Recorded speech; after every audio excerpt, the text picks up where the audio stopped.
So if I could, if someone else could jump in and say, what needs to be done to rebuild trust? What's the fastest? Is it doable? How do you do it specifically? One comment I would make, um, I really do believe it's so important to create the structure of independence. This is why, I happen to view that congressional approval of the CDC director is a positive thing, not a negative thing, but I understand the controversy.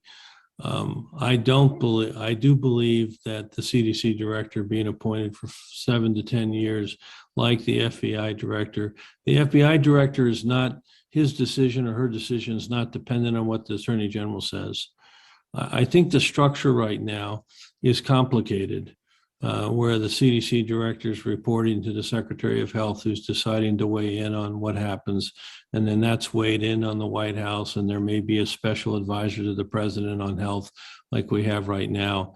I think there has to be a structural independence of the agency. It should be moved out of HHS and be an independent I agency. just think there needs to be structural independence. The But FBI is injustice, but there's structural independence.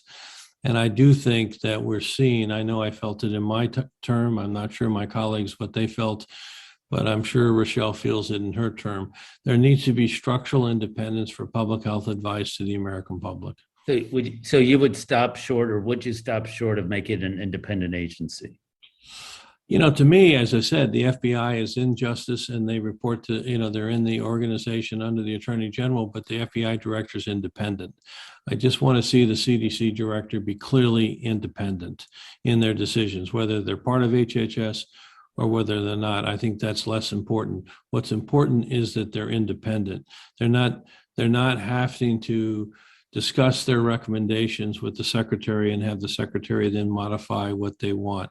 They're not having to discuss those recommendations with the White House and have the White House.